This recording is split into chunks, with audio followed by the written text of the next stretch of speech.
Hello, fellow truth seekers. This is Doug coming to you once again on this here Shabbat. Hope all you folks had a great week and you've been blessed. And just want to give a welcome to the new subscribers and thank all of you for the comments and stuff. It was, a lot of the comments were inspirational. They helped to kind of get me out of my little funk, that I was kind of in as far as keep pursuing this, but anyway, I done made up my mind anyway that I'm not going to let Hasatan keep me down and try to discourage me from doing what I believe is my calling, one of the things that I'm called to do. And so with that, I think I'm going to kind of get into what I was wanting to, study about this week. And I've been doing quite a bit of digging and trying to, get this together. And I hope that I'm going to be able to present it in a way that is not confusing. Because it's pretty deep. It's a deep subject, and I'm calling it Nimrod, the man of many names.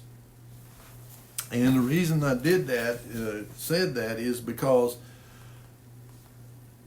I believe that Nimrod was an antichrist. He was an antichrist, just like what we always hear about this coming antichrist and all that. The son of perdition, the Assyrian, the dark shepherd. It goes by a lot of different names. Well, Nimrod also. And I started doing some digging, I Googled Nimrod, and of course, you come to Wikipedia or whatever, and I read a lot of what they had to say on there, and then I read some other, from a religious, biblical perspective. And of course, the secular, like they're in Wikipedia, of course, they're going to try to say, well, nowhere over there in the ancient Near East, in those areas like Ugarit, Babel, Urdu, a lot of these other different places over there, that they never see that name anywhere. They have, out of all the stelas and scrolls and the cylinders and all that kind of stuff that they found over there, they never see that name. Well, that's to be given, because for one, the original language, I believe the language that Noah came through the flood with, was Hebrew. I believe that's what it was. But once the Tower of Babel, the languages were confounded and all that stuff, then you had all these other languages, Syriac, Urdu, Aramaic, and you began to have all of these different, Sanskrit and all these different languages. And so they're not going to be using that name. They're going to be using the name that it is in their language. And so, and the only one, that absolutely matches up to it is Gilgamesh. The Epic of Gilgamesh, it talks about Gilgamesh, and it uses the same kind of language. It talks about the flood and all that. So a lot of scholars believe that Gilgamesh is the same person as Nimrod. It's just that in the Hebrew scriptures, they were using the name that it was in their language. And then, of course, in our language, in English, it's been transliterated. So it's not a true translation. It's not a, if you look here, I've got the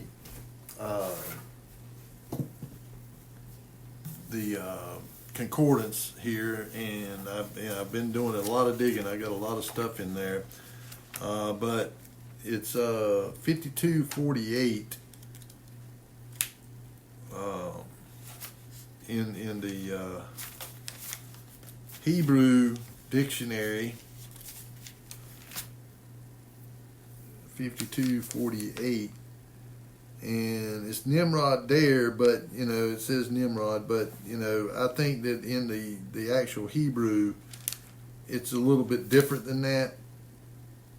and that's just the interpretation of it into English, and Nimrod or something like that. But it's here. It says that it means the rebel, to rebel, and so he was a rebeller. But I also believe that that he is a type of Lucifer, because I do not believe that Lucifer is Satan.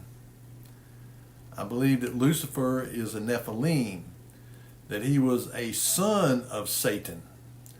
Because, when you look in the book of Job, and I'm just going to bring this out here right quick. The book of Job in chapter 38,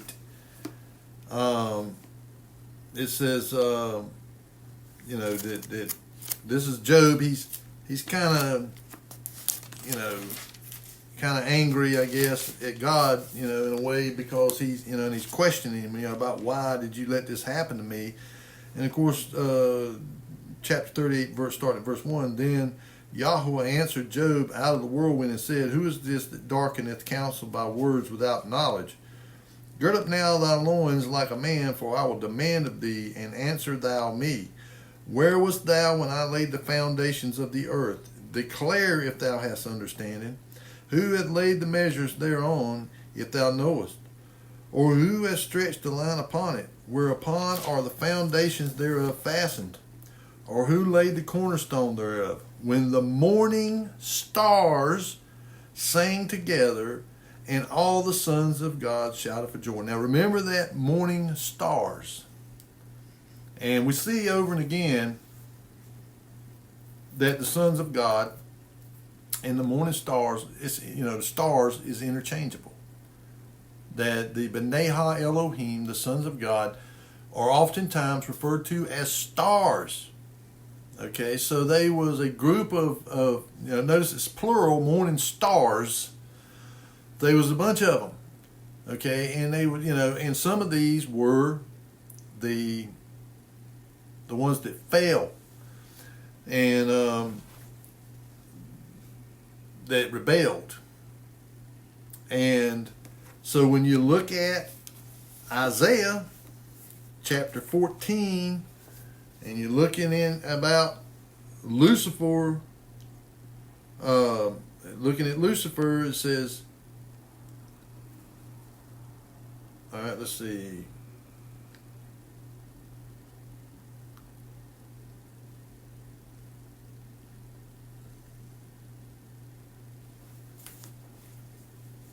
Hell from beneath is moved for thee to meet thee at thy coming. It stirreth up the dead for thee, even all the chief ones of the earth. It has raised up from their thrones all the kings of the nations. All they shall speak and say unto thee, art thou also become weak as we?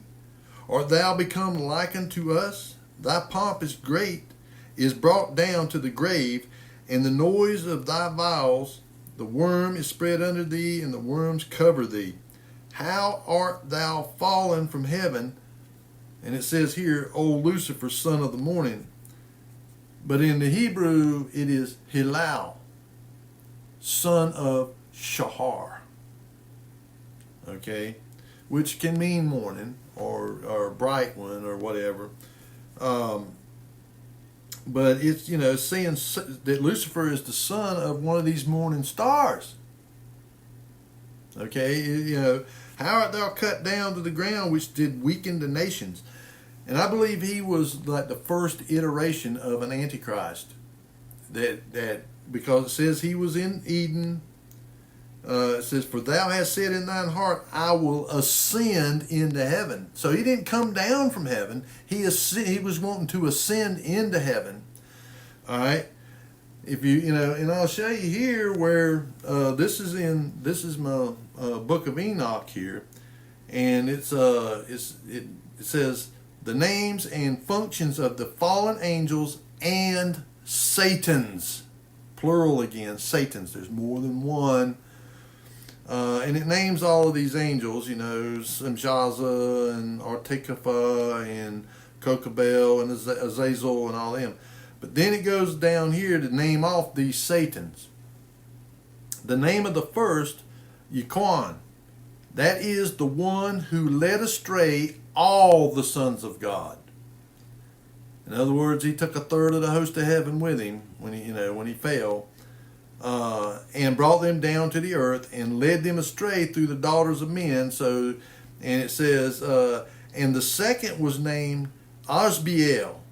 He imparted to the holy sons of God evil counsel and led them astray so that they defile their bodies with the daughters of men. This is the ones that are up here, this Samjazan is. This second Satan is the one that led them astray. He's the one that deceived them into coming down and mating with human women. Okay? And then the third one here is, now it's spelled G-A with the hook over the top of it, D-R-E-E-L. Okay, and so when it's like that, that actually is, instead of Gadriel, it's Godriel. Godriel.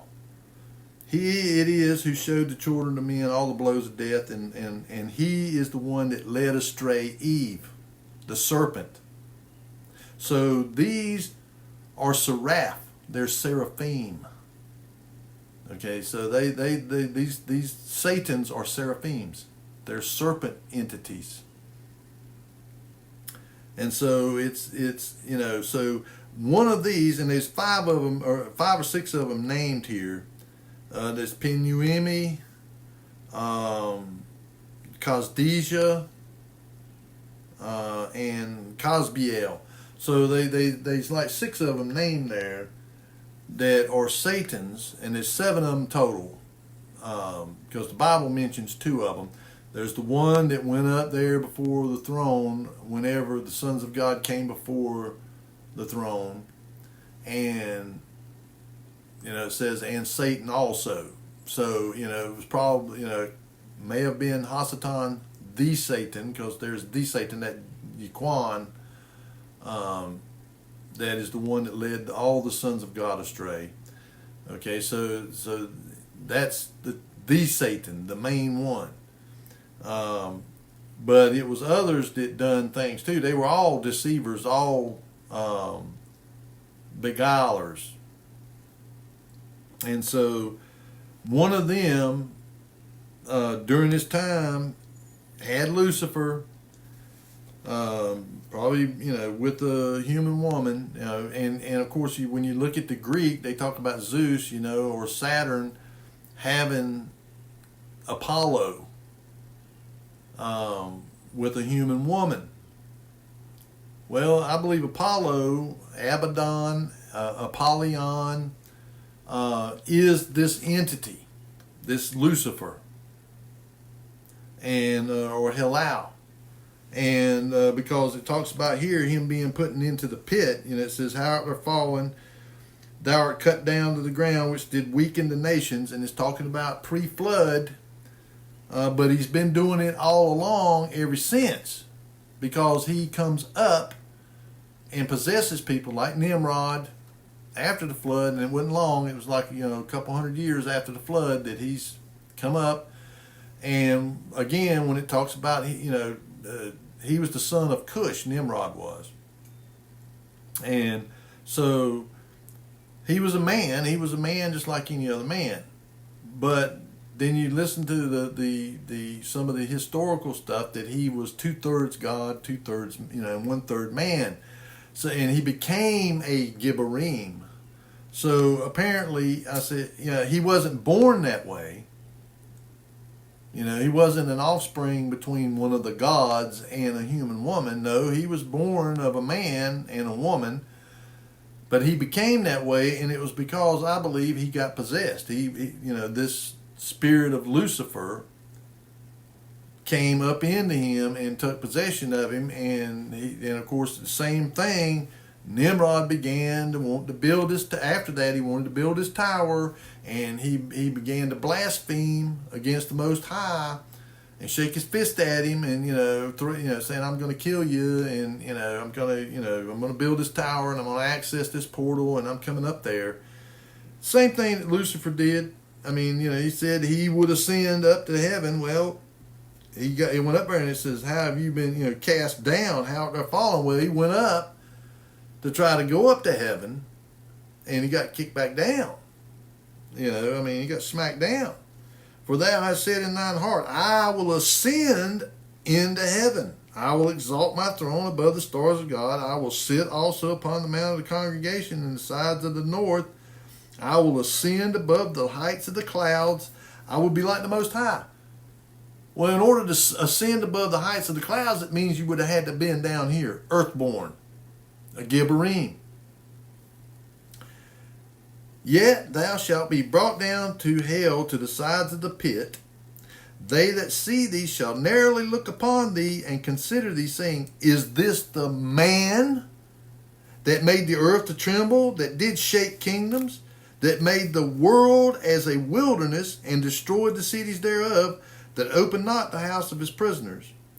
All the kings of the nation, even all of them, lie in glory, every one in his own house. But thou art cast out of thy grave like an abominable branch, and as the raiment of those that are slain, thrust through with a sword, that go down to the stones of the pit, as a carcass trodden under foot. Thou shalt not be joined with them in burial, because thou hast destroyed thy land, and slain thy people. The seed of evildoers shall never be renowned. And so, and that's why you only see his name mentioned here this one time, is that you won't be renowned. In other words, we know about Cain and Tubal-Cain and, Seth and all these other pre-flood patriarchs, and their names have been carried over. But here, this is the only mention of him. There's nowhere else in Scripture where Hallel is mentioned. And so, but he's awaiting judgment, just like all of these fallen ones, and it says here, it says the Lord, what I'm reading from here is Isaiah chapter 14. And now I'm down at verse 24. It says, the Lord of hosts has sworn, saying, surely as I have thought, so shall it come to pass, and as I have purposed, so shall it stand, that I will break the Assyrian in my land, and upon my mountains, tread him underfoot. Then shall his yoke depart from off them, and his burden depart from off their shoulders. This is the purpose that is purposed upon the whole earth, and this is the hand that is stretched out upon all the nations. For Yahuwah of hosts hath purposed, and who shall disannul it? And his hand is stretched out, and who shall turn it back? And the thing is, I believe that the Pharaoh that was there in Egypt that knew not Joseph, that he was an Assyrian. He was not an Egyptian. He was Assyrian. Because he was different. He was, it even talks about how he was different from the Egyptians. And so he was an Assyrian. And I think the reason that it uses that is as this, because this entity that was in Nimrod was Assyrian. He was an Assyrian. That it always seems to be the Assyrian that he goes into or uses. And but the Assyrians that were there in Nineveh, they were of Ashur and Ashur. And Ashur was a descendant of Shem, as where Nimrod was descended from Cush and Cush from Ham. So, they're two different bloodlines. But he seems to work through them a lot. This spirit of Lucifer or whatever, or Hallel. I think that's what he's done. I mean, he was cast down into the pit, and then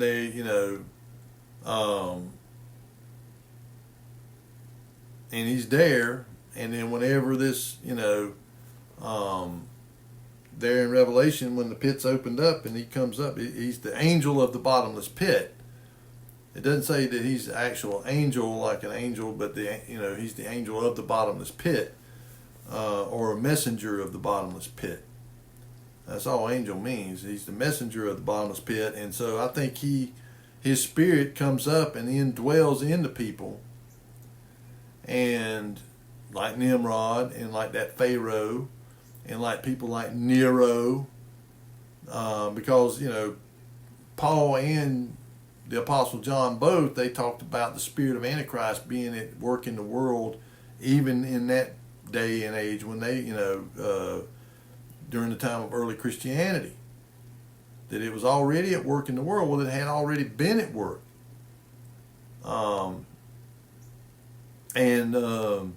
Antiochus Epiphanes, he was the archetype of this coming Antichrist that's going to be in the last one, the during our time, or in the end of the age, because if you look in Daniel, he describes him, but he didn't, it doesn't say Antiochus, but where you can get a better understanding about that in that period of time, during the time of the Seleucid Empire, which was the Greeks. Just one of the branches of the Greeks. And you had Ptolemy and Seleucid and Cassidius or whatever, and then you had one other one, I can't remember his name, but there was 4 generals that divided up the Greek Empire after Alexander the Great died, and so it was still the Greek Empire, just branches of it. Well, Antiochus, he lived in somewhere around the 170 BC area, and so if you go and get a copy, or you can even get it on here. I just downloaded it on my phone. I got the 1611 King James with the Apocrypha, so you can go and you can download it. You can even just download the Apocrypha, and it has the First and Second Maccabees in it, and you can read about Antiochus Epiphanes, and he was Antiochus the Fourth, and he named himself Epiphanes, which means like being like he's a god or whatever. Well, they the same thing. They're like with Nimrod, they worship the guy as a god. Same thing with this Pharaoh. They worshiped him as a god. They always seek worship, to be worshipped like a god. And this last one that's coming, they'll do the same thing. He's going to want to be worshipped as a god. And so, and a lot of them, like I say, them fallen names like Azazel, all sin was accounted unto Azazel, because of all the stuff he was teaching mankind, the forbidden knowledge and stuff, or heavenly knowledge. And so he was put out in the wilderness in Duodane, and a seal was put over him, and he was sealed into darkness, and bound with chains or whatever, bound in fetters, and a seal put over him, and he's going to be there for eternity. And but the other ones, Samjaza and the other watchers, they were just put in Tartarus, and of course you can read about that in 2 Peter and in the book of Jude, about the angels who kept not their first state and all that, but left it and came down here and done a bunch of mischief. Well, they've been released. They were put in there for 70 generations, and a biblical generation 70 years, 80 if by strength or whatever. But so 70 times 70, that's 490 years, or 4,900 years. So from the time that the watchers were bound, which would have been at the end of the time of Jared, You know, it was like 500 years after the time of Jared to when the giants, the Nephilim, were destroyed and became wandering spirits, and then the angels, their parents, excuse me, their parents had to watch them fight this civil war and kill each other off, the Titans. And then once that happened, then they were taken and bound and cast into Tartarus, and a seal put on them, and then they were not released until, I believe they were released around the time of, like I said, 1890s, early 1900s, because it's funny if you look at the knowledges and stuff that was given to the children of men back during the time of Jared in the pre-flood. They were giving them all kinds of knowledge, you know. I mean, about architecture and engineering and metals and chemicals and drugs and you name it. How the planets, you know, and the cycles of the moon and the stars and the sun, they were revealing all that to them. And so I believe they've been kind of released. And then those Satans that I named there, well, now their judgment's going to come. You know, it's already been determined what they're going to get, but they're free to go around and go to, you know, they're free to keep moving around. Then, you know, they're not bound, but they will be, because they go up to heaven up there and they accuse us. You know, it says that Satan, the adversary, you know, goes before the throne and accuses us day and night. Well, they probably switch off, you know. But they get up there, and even in here in the book of Enoch, he talks about the same thing, about how they accuse us and all. And the anointed one is our advocate and defends us. But there's also angels that defend us too, that are our advocates. I think Phanuel is one of them that is our advocate, you know, and defends us. Michael. So, but anyway, you know, you can look at this and see as to where this type is a type. And then when you, like I say, you look there at Nimrod, you look at the what it describes here about Lucifer or Halal, and compare it to Nimrod, and then compare it to that Pharaoh that was there in Egypt, and then compare it to the Assyrian Nebuchadnezzar, or Palazer. I don't know, but it's Tilgad-Pileser or something like that. But you know, it's kind of the same thing. He's the one that took the children of Israel into captivity, and then it, you know, and there's other places where it talks about the Assyrian, and also here in Micah, it talks about Nimrod. Micah 5 and 6, it says, "And this man shall be the peace when the Assyrian shall come into our land, and when he shall tread in our palaces, then shall we raise against him 7 shepherds and 8 principal men. And they shall waste the land of Assyria with the sword, and the land of Nimrod in the entrances thereof. Thus shall he deliver us from the Assyrian, when he cometh into our land, and when he treadeth within our borders." And of course, it's talking about Christ. This is the final Assyrian, that, you know, and it's talking about Christ will be the one that will deliver them from him. In the, you know, and it says they, you know, and they, you know, these he will raise, you know, these 7 shepherds and 8 principal men, or princes.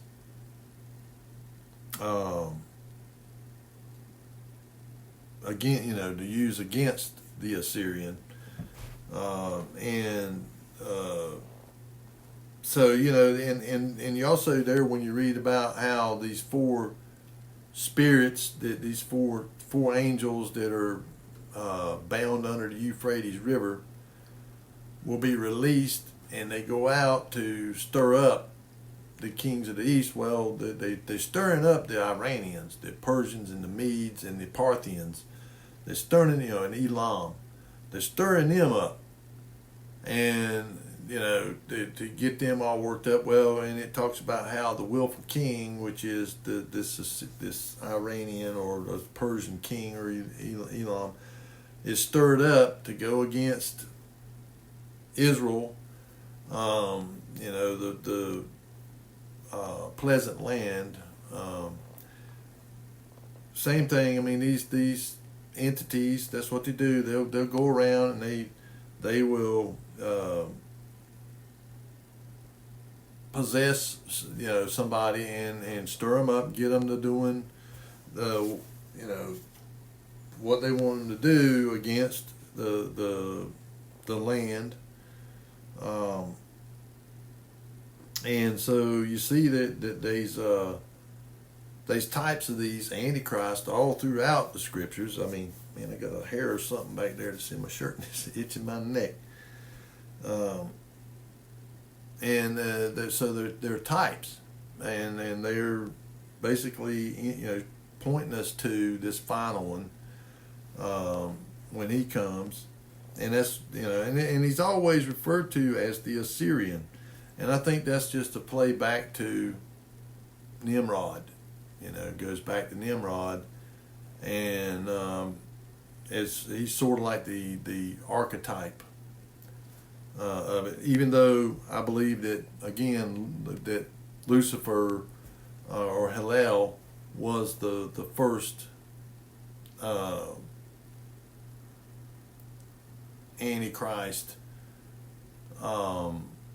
Hybrid king of the earth, and of course, like in the legends of the Titans and stuff, that when it comes to like Atlantis, which is believed to have been a pre-flood city that had the kingdom of Atlantis, and it had 10 kings that were the 10 sons of Poseidon. So you could have, this Poseidon was Hillel, Lucifer.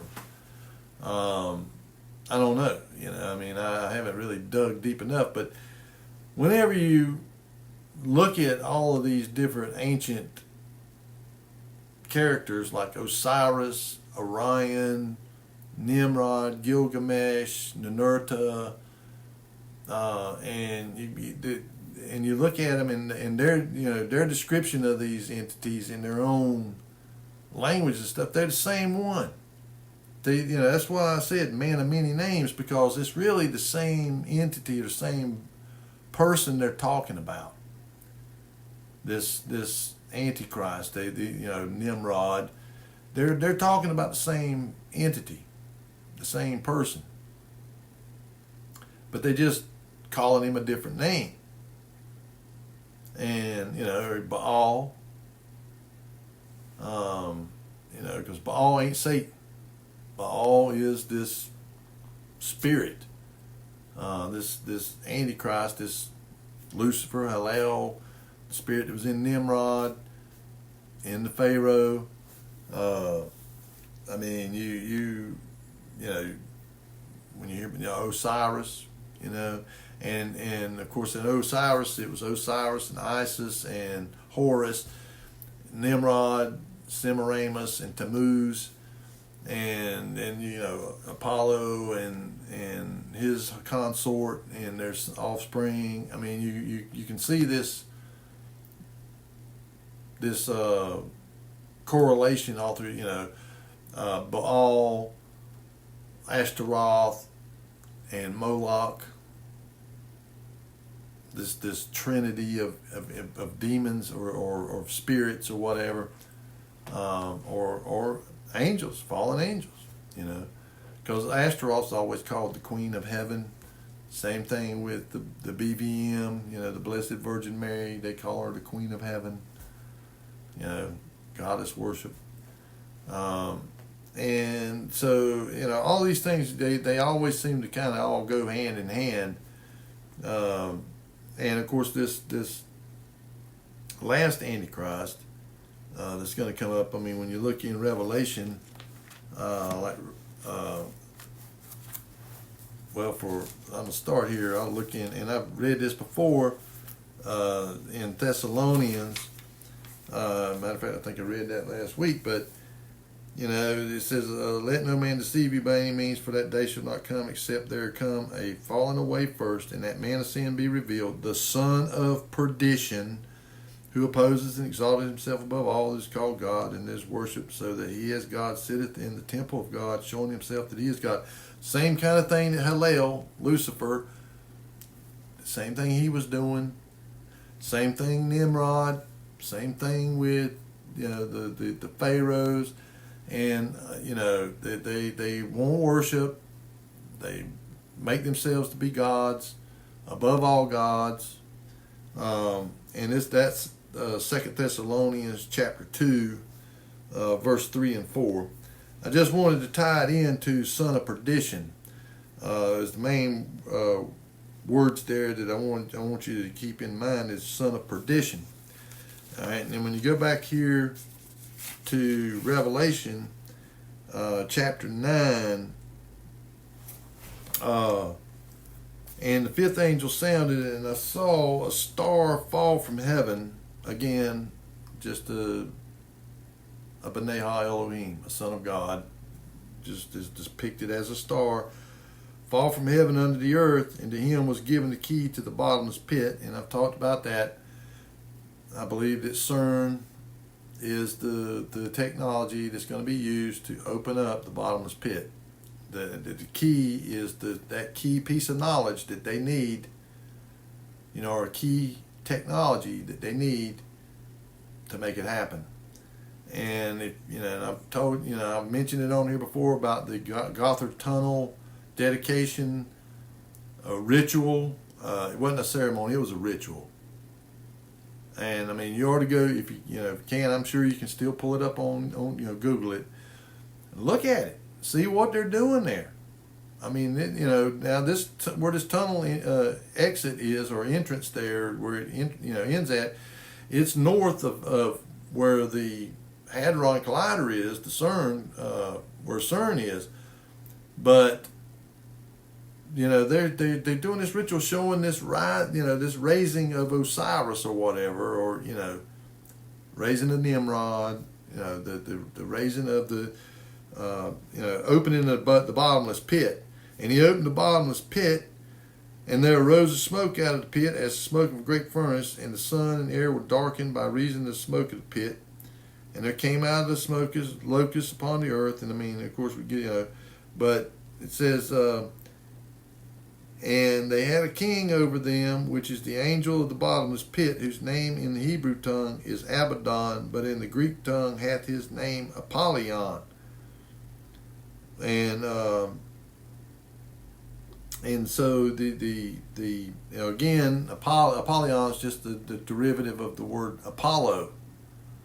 And where that collider at CERN is located is at, I think now it's called something Powili.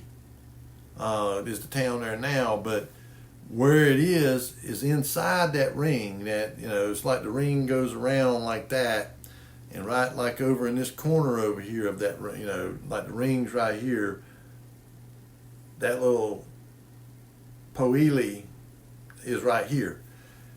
But in the ancient times, that place was called Apollyonicon, and it was where the temple of Apollo was at during Roman times.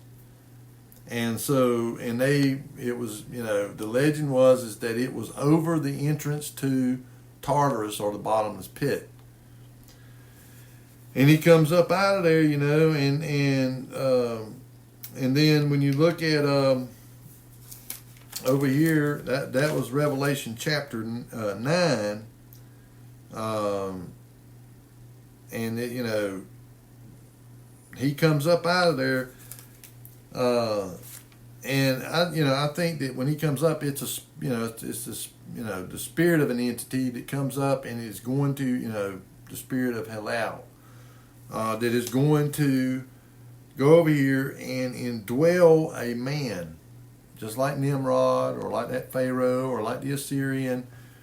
And this here is this is Revelation 13, and it says and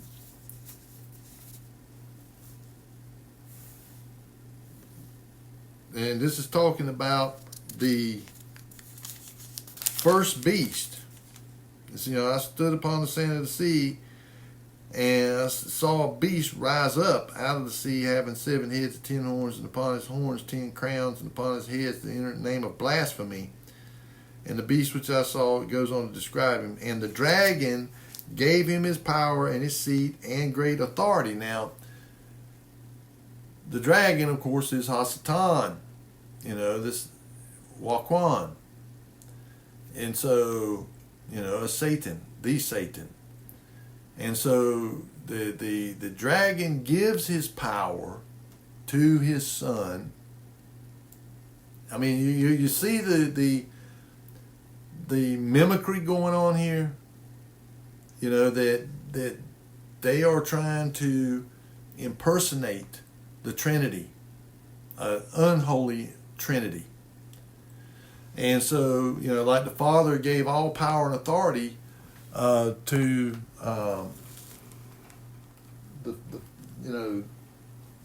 to Messiah. I got to hook some power up here. My battery's getting ready to go dead on this phone.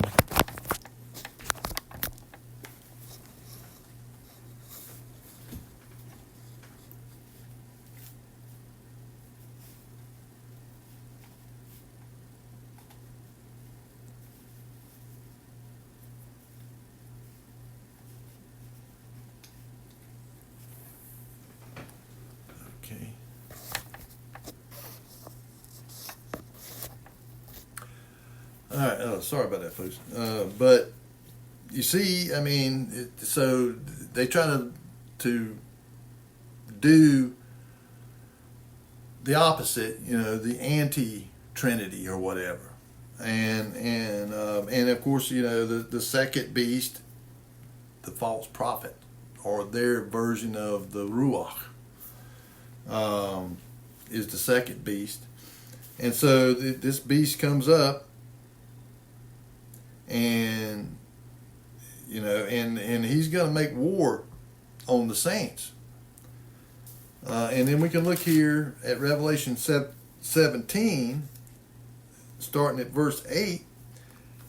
The beast that thou sawest was and is not, and shall ascend out of the bottomless pit, and go into perdition. That's why I said, remember them words, perdition. The son of perdition. And they that dwell on the earth shall wonder whose names were not written in the book of life from the foundation of the world, when they behold the beast that was and is not and yet is. See, the beast that was, Nimrod or Halal, that was and is not and yet is. So he makes appearances. He's been making this spirit of Antichrist has been going on all the way back to the beginning, back to the garden, after the fall of man, and what the occultists and all call the Golden Age, and the time of Atlantis and all that, and of course Cain went straight away after he was banished from Eden, from the area around Eden. He was banished and he went over to the land of Nod. And of course there was people already there, pre-Adamites. They were already there. He went there, found a wife, took a wife, and he bore a son, and he called his name Enoch the evil. Enoch the evil.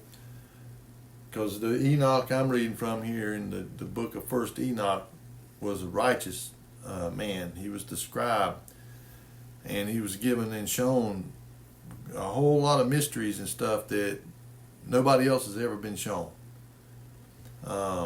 Even Elijah and Sam, the prophets and people, they were shown things, but they were never shown to the extent that Enoch was. And so this Enoch the evil, Cain says, well, I'm going to build a city. He built a city and he named it after his son, Enoch. Well, I've talked about that before, about down there in southern Mexico, the Tenochtitlan, and that people believe that, and there's ruins all over down there, and I think that's the area where the Temple of the Sun is down there, the Pyramid of the Sun, which is the largest pyramid in the world by volume. It's even bigger than the pyramid on Giza. It ain't as tall, but by volume, it's bigger. I mean, it's huge.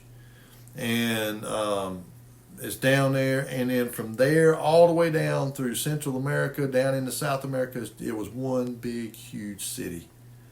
Down there in them jungles, down there in the Amazon, and they got places down there won't let people go. They will not let them go in there because they don't want people to know just how extensive this was. Because the mainstream archaeologists and people like that, and they cannot explain this. They try to the ruins that we do see down there, that they do allow people that, like there in the Yucatan Peninsula and all down through there, that they allow people to see and all. They accredit it to the Mayan or the Incas or the Aztecs or somebody.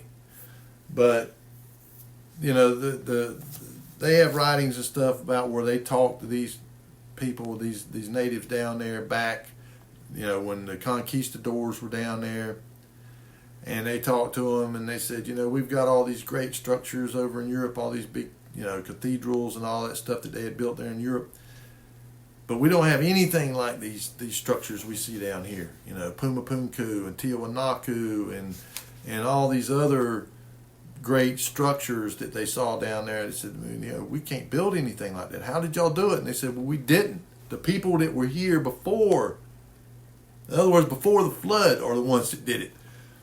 They never took credit. Those people down there have never taken credit as to building those structures. Yeah, I'm sure they probably built some stuff, but nothing like that.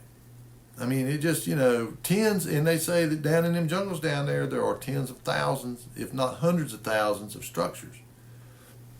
And again, I'm sure people's going to say they call BS or whatever, but I can't make anybody believe anything. But the remnants of this civilization is all over the world. I mean, over there in Turkey and there in Lebanon, Baalbek, the big platform there.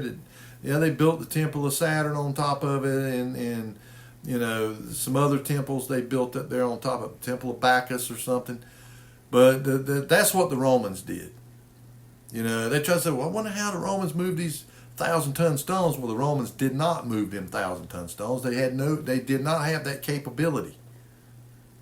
And in none of the Romans' writings anywhere do you ever see anything about them saying about building that platform or moving those stones there. Because they couldn't. Those stones were from before the flood, just like the Great Pyramids over there on the plateau in Giza, and a lot of these other big megalithic structures. They were large enough and big enough that they could, they survived. But anything small or anything like here in America, they know now. I mean, they structures, the remnants and stuff like that of structures all over this country, but they try to keep it concealed because they don't want people to know. Because if you acknowledge this stuff exists and that it comes from, this prehistory time, what we would call the antediluvian, but a lot of them don't even want to acknowledge that, the flood, even though it's undeniable, the global evidence or the worldwide evidence for it is everywhere. It's everywhere. I mean, when you see stuff like the Grand Canyon and other, scars in the earth like that, I mean, and not just that, but the layers of strata, and you see so-called animals that should be Like this layer here's got animals that, at least according to the paleontologist and the geologist and all that stuff. And I've talked about their circular reasoning. If you say, well, what time did this layer of rock represent? Oh, that's Paleocene or whatever, And okay, and how do you know that? Because we found this dinosaur in that layer. Okay, so, well, how do you know that the dinosaur is from that time period? Because we found it in this layer of rock. But they can't tell you how they come to the conclusion that that layer of rock's 100 million years old. And that this animal's 100 million years old. And then you find strata that has an animal that's supposed to be 300 million years old over the top of animals that are 50 million years old. I mean, how do you rectify that? How do you, Well, it's this spirit of Antichrist that is ever present, that that deceives these people, and of course the deceivers, the Satans. They don't ever stop. They don't stop, deceiving and confusing and drawing people away. Because the reason that people say, well, just like with the flat Earth, heliocentric cosmology versus geocentric cosmology, what does it matter? Well, it matters because if you don't believe the first of this book right here, if you don't believe Genesis, the account of the way the world was created, and that man was created, and the animals were created, but you attributed it to some random chance event, then you might as well throw this out. It doesn't, because if that ain't true, then none of it's true. It's about truth. It really has to do with truth. I mean, it's not a salvation issue, but I believe it can be if you know the truth and you don't accept it. If you have the truth and you don't accept it as true, then how can you believe any of the other stuff in here? Because you got people that, they say they're Christians, but they want to buy into the religion of scientism, and buy into the, and you even got those, Bible teachers out here, Kent Hovind and people like that they discredit and they do everything they can to discredit evolution and all that, but yet they still believe in the globe cosmology, the heliocentric cosmology, and it's the same people that push evolution that's pushing heliocentric cosmology. The same people say, hey, if you don't believe these people, how can you believe these over here? They're all the same people. They're all the modern religion of scientism. It's the science falsely so called. I don't believe anything they say. I mean, I understand, when you go on back in history, I mean, until these people really come along that were being demonically or satanically driven to conceal this stuff, to hide it. Because Scripture also talks about how these people are given, the truth is revealed to them and they hide it. It says that they revealed it. The truth was revealed to them and they conceal it. And of course, there's going to be a special place for them. But so you have this going back to around the early 1900s, late 1800s, early 1900s, when all the research, empirical, true research and science, Michelson Morley proved the Earth wasn't moving. I mean, and they've done this experiment over and over and over and over again, and they could never see any movement. And Picard, there in I think it was around the 1930s, went up in a balloon, the highest anybody had ever went up, and he saw upturned edges on the, he looked out toward where the horizon should be, and he saw upturned edges. And so you have this deception that they really began pushing. They started, going around harvesting all of the giant skeletons. The Smithsonian was pretty much created to hide history, and to cover up the true history, and to push this narrative. Because if you don't believe that we were created, you don't believe that the earth was created, that it just come out of a random explosion of a pinpoint prick, a pinpoint of no matter in the universe, nothing made nothing, nothing made everything. And then from goo to, through the zoo to me and you, basically in a primordial soup, the first molecules of life, and the amino acids and all that stuff began to form out of nothing. And of course, our DNA alone proves that, has just totally destroyed that. When you got enzymes and stuff like that your DNA cannot replicate without this enzyme present. But the instructions to make the enzyme is in the DNA. So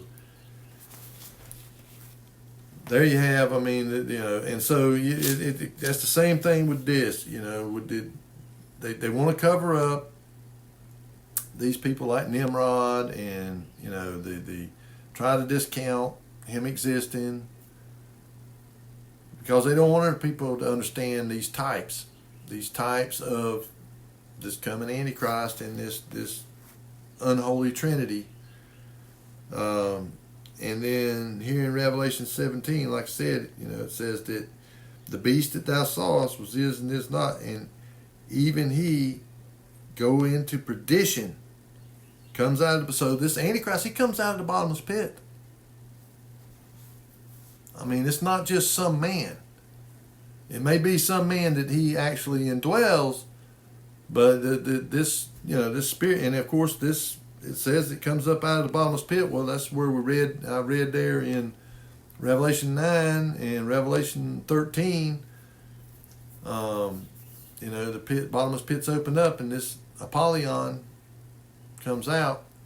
Well, from a lot of the research I've done, Apollyon is just Nimrod, or Baal or Osiris, or Ninurta, like I say, these different entities, it's all the same entity.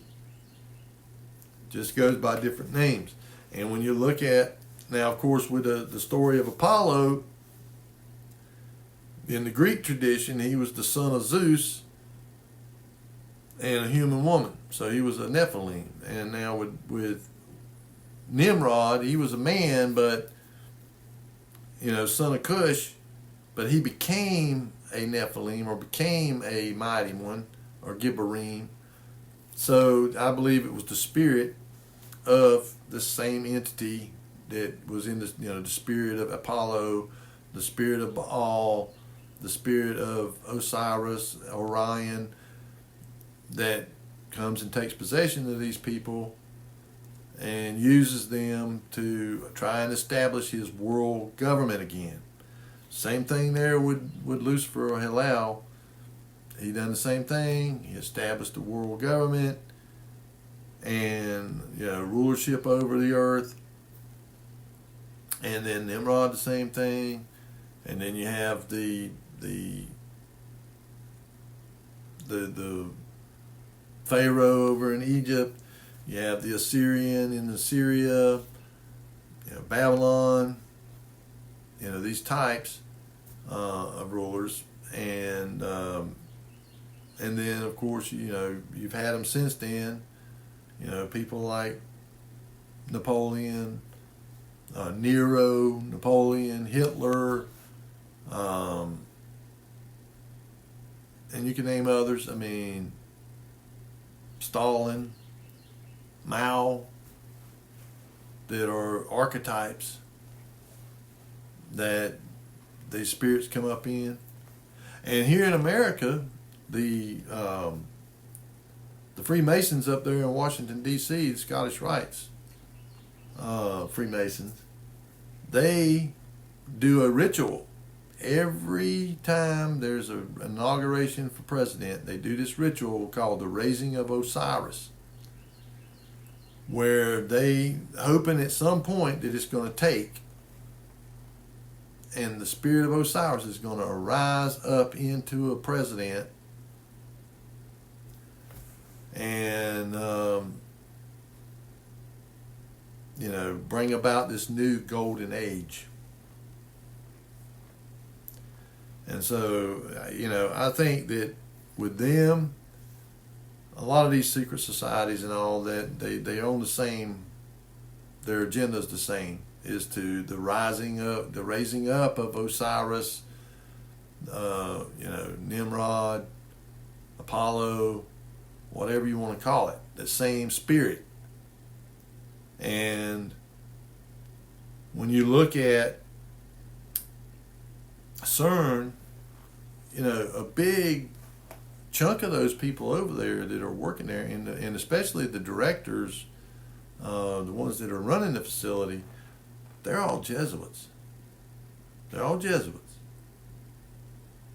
And of course, the Jesuits and the Freemasons and all them, they all on the same page together. And the Rosicrucians, the Order of the Snake, the Illuminati, the Council on Foreign Relations, the Group of Rome, Trilateral Commission. I mean, all these different organizations, that they're all on board.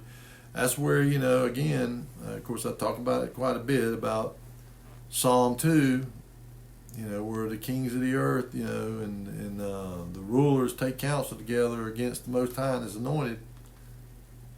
That's what you got going on. And they're all conspiring together to bring about the rising of this false god out of the bottomless pit. Because, here it says he comes up out of the bottomless pit. Here, Revelation 13, Revelation 9,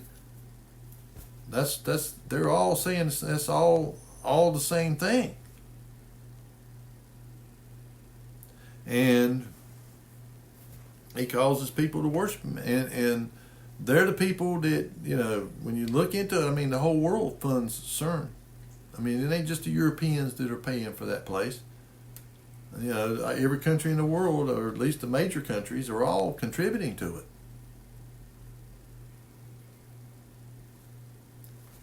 And so, there you have it. And like I say, I believe that, Lucifer was the first one, the first Antichrist that was back there before the flood. And they all have the same thing. They all have this desire to try to ascend up to heaven and to take on the Most High. And of course, he just laughs at them, at their foolishness. Because people ought to understand, if he smacked the Satans down like they wasn't nothing, because when you read about the punishment that the Watchers got for what they did, they were trembling. And they appealed, they got Enoch to go and petition for them, to have mercy on them. And of course, the Most High did not, because they knew what they were doing.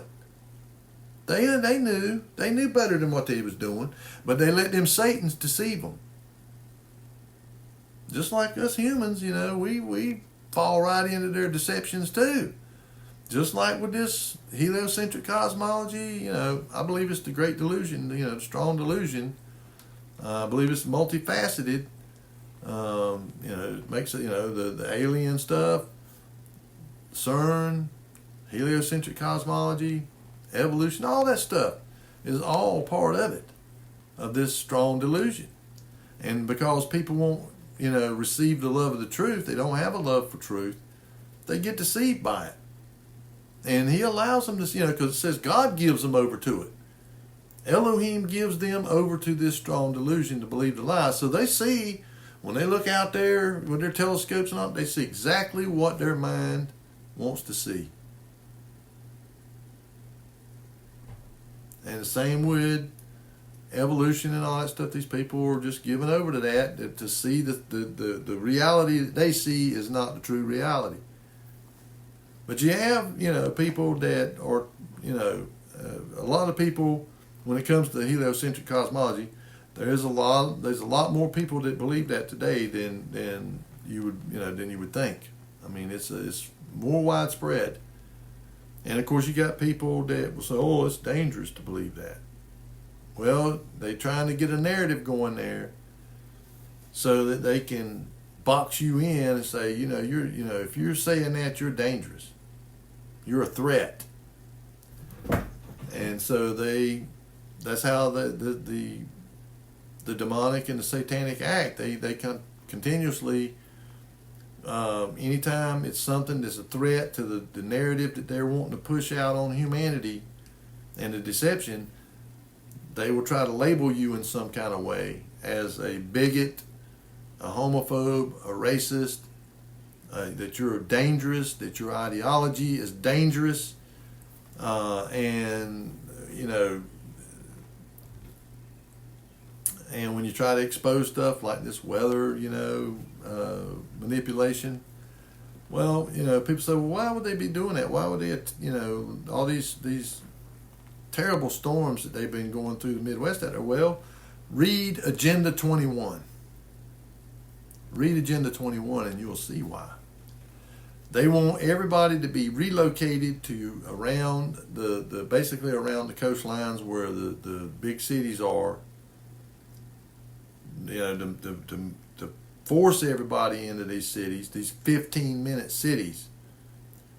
And they're going to have a buffer zone between these main population areas. They're going to have these buffer zones there that you'll be allowed to go into, but you will not be allowed to go back into these wilderness areas. They want to return all of that area out in the Midwest, northern Texas, Oklahoma, Nevada, Arizona, Utah, Kansas, Colorado, all of these places. They want to return all of that back to wilderness. And they want everybody out.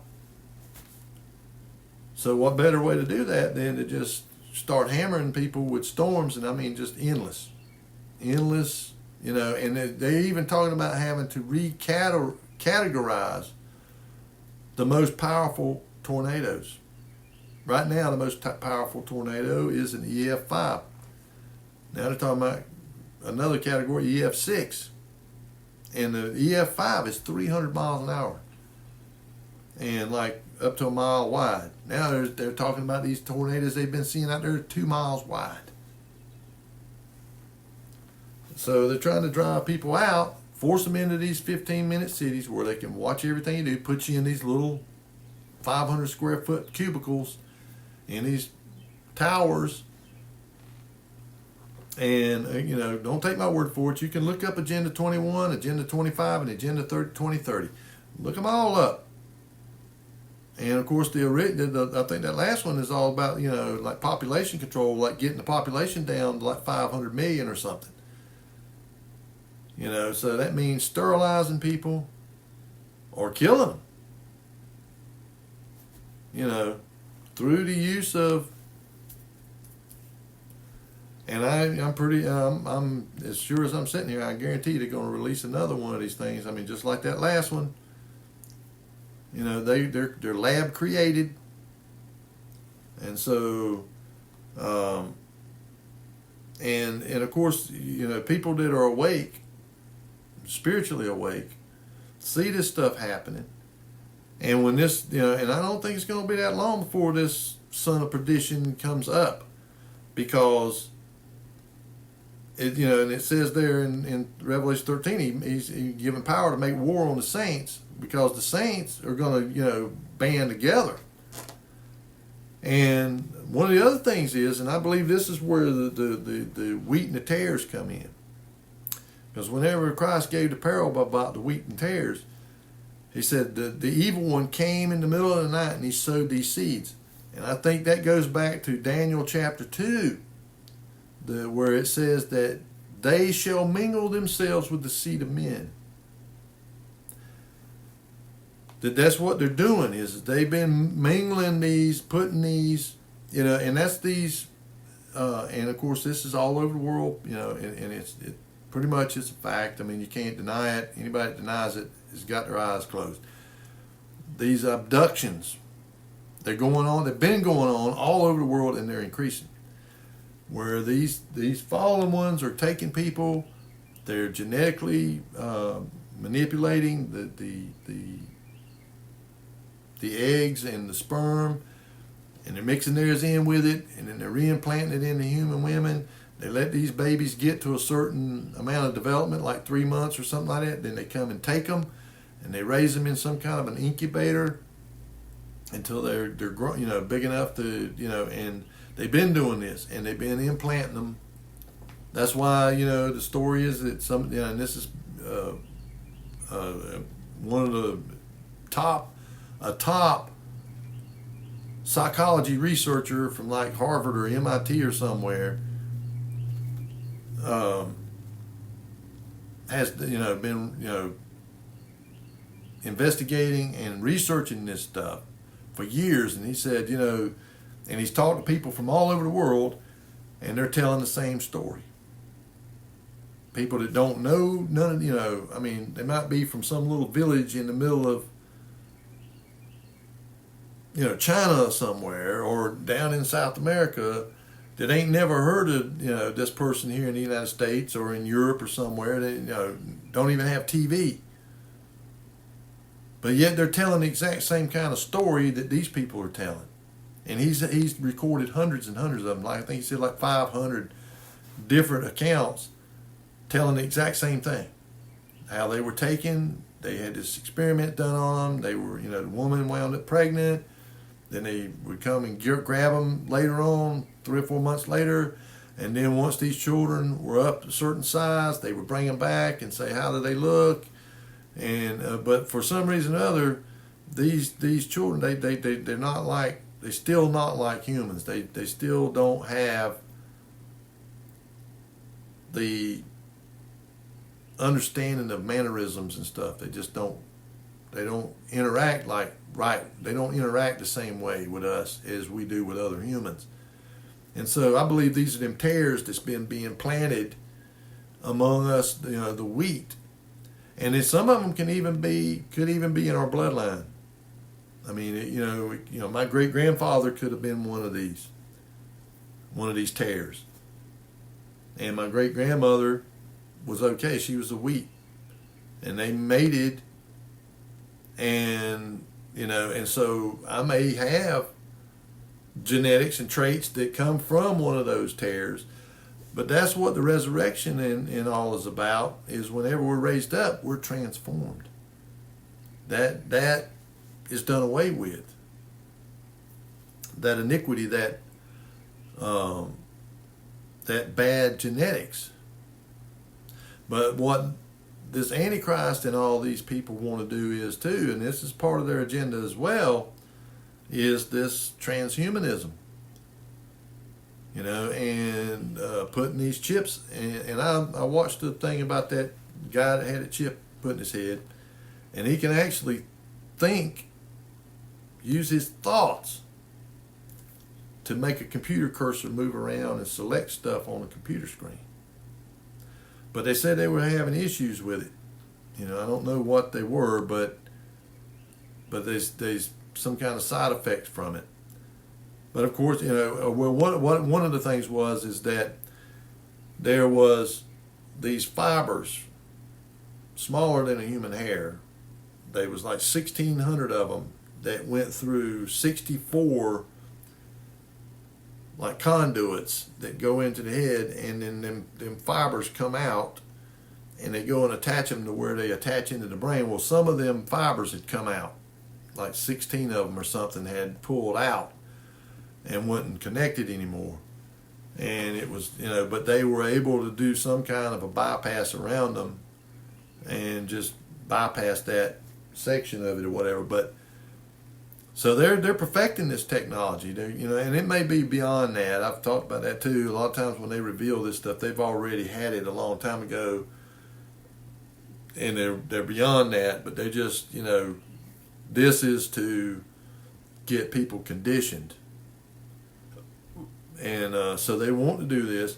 And like I did in my video a couple times back about how this is the temple, and this is where, I believe that when it says he sets himself up in the temple and declares himself to be God, and there in Thessalonians, 2 Thessalonians, where he declares himself to be God, that it's here, right here.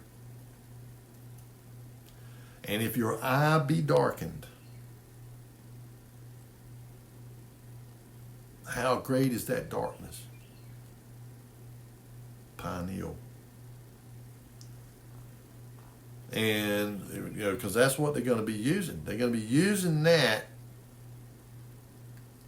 as a way to darken your eye, your pineal, to suppress it so that you don't hear from the Most High and the Ruach. And that's why I think whenever they start doing this transhumanism stuff, that there's going to be other stuff that goes with it. It's going to be genetic stuff. And that's why they're doing all this stuff now. And they're putting it in everything. Just like as it was in the days of Noah, they're corrupting everything. It's going to be so that when you go in a grocery store, you're not going to be able to get anything that is not genetically corrupted or lab grown. Because they want to get this into us, and all these metals they're pumping in the air.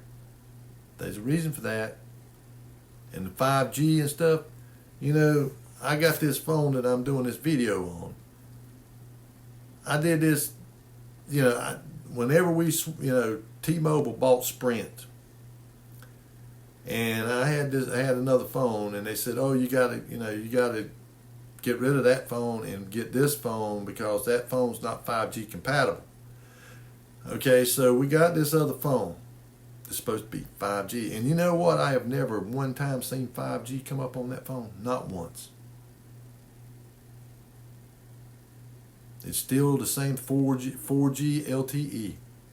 I have never had 5G come up on this phone. Ever. No matter where I'm at. I mean, here, or I can go into the city, go to a city, to the capital, go up here to one of these other cities. Never once have I ever had 5G. It's a big lie. 5G is a weapon.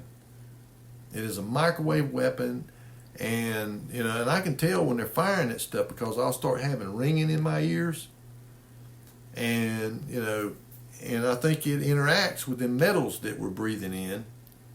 And I guarantee you, if you could get to a lab that would do a real evaluation of your blood and see what's in your blood, you find out. If they wouldn't cover it up, because I can tell you, all the labs here in the United States, they are directed from the top. You will not disclose this.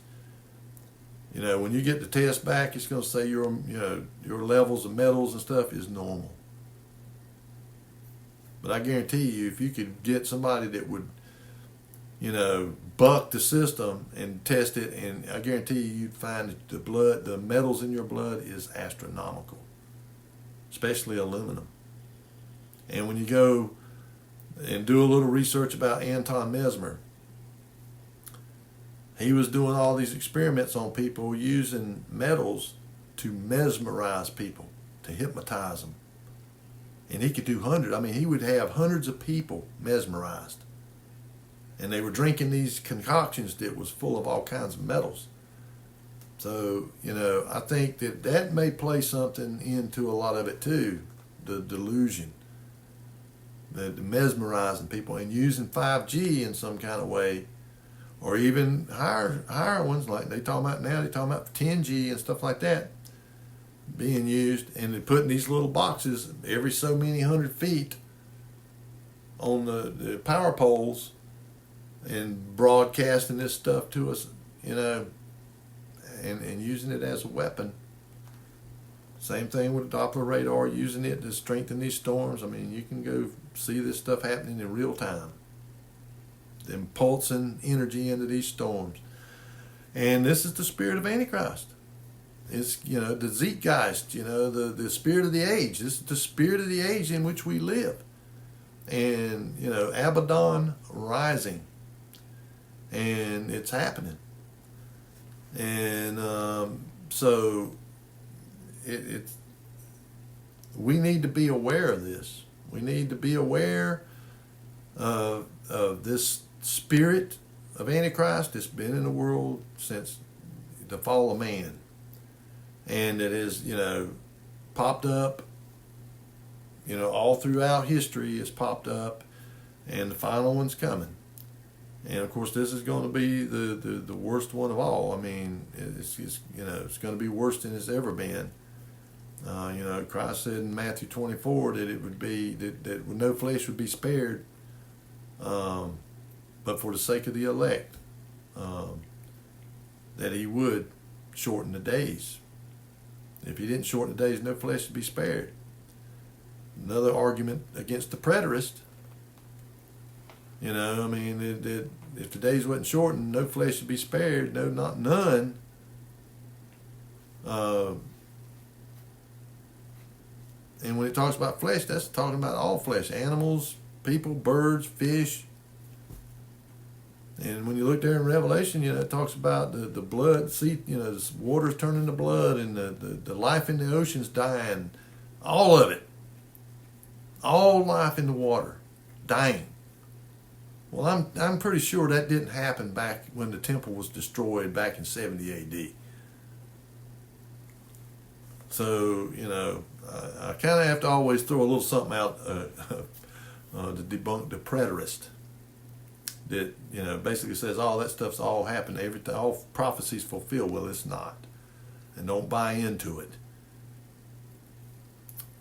This son of perdition is on the way. And we don't know who he's going to take possession of. Some people say King Charles. Some people say Donald Trump. Some people say, somebody else. Somebody from the tribe of Dan. Somebody from, the Muslims. The Mahdi. Who knows who it is? But we know from where he comes. The bottomless pit.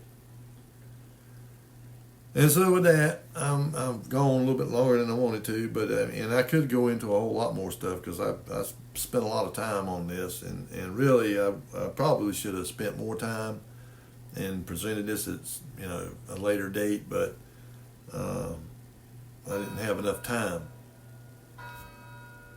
There's my daily devotional and Bible study pops up on there. The bells ring every time it comes on. But anyway, I hope this has been something to get you stirred up and get you to thinking and to go do some deep study on this.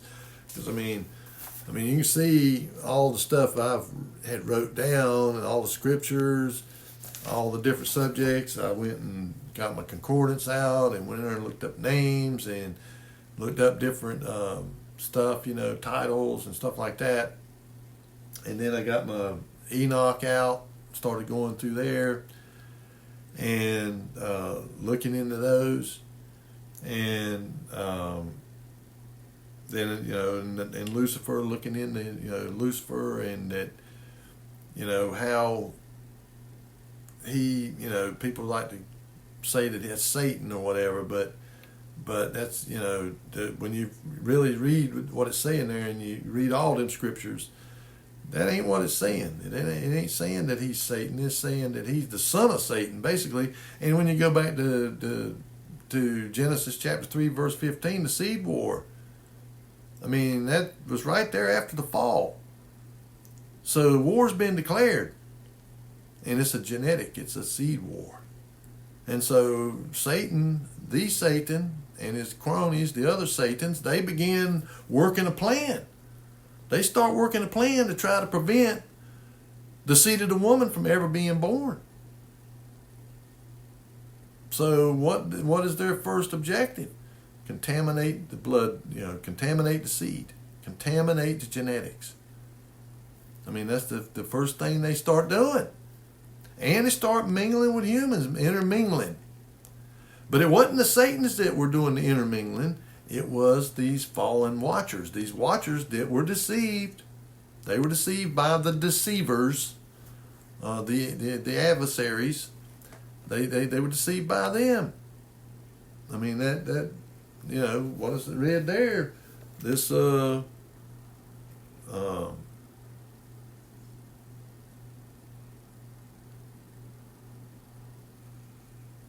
Ashbeel, he imparted to the holy sons of God evil counsel and led them astray so that they defiled their bodies with the daughters of men. Genesis chapter 6.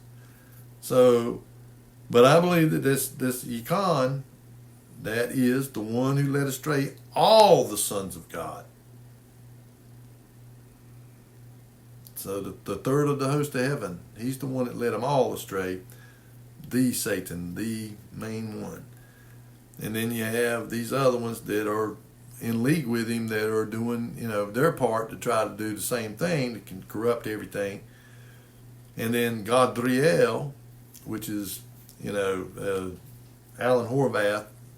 And I'd recommend, if you get a chance, go look up Alan Horvath and listen to some of the stuff he has to say. I mean, I learned a lot about Hebrew from him, and about the Odiot, the original Hebrew alphabet was the Odiot. It was all pictures. And then you had the Paleo Hebrew, and then now modern Hebrew. But he had a thing on it that says, God is Satan. Because God is Elohim, the true creator and eternal is Elohim, not God. This one, Gadriel, is where the word God comes from. And so, take it for what you want. But anyway, that's where it began. It began right there.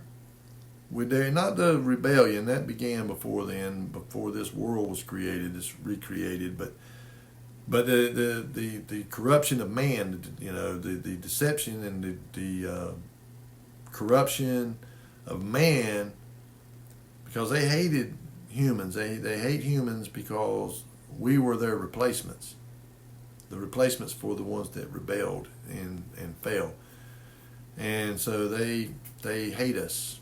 Because it says we were made, like the angels. I mean, as far as our potential. And so, anyway, that's where it started.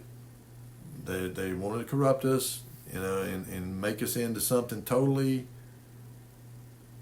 anti-human. That's the transhumanist stuff. The Days of Noah stuff, and and this is, and they're coming out telling you this is what they want to do to us. I mean, World Economic Forum, the United Nations, all them, they come right out and tell you this is what they intend on doing to us. So, so don't take my word for it. Do your homework. Be good Bereans. Remember 2 Timothy 2:15. And I love you folks. I do this because I want to, help people to see what's going on in the world around them, the true reality, not this fake reality that they're trying to push, but the reality, the way that it really is.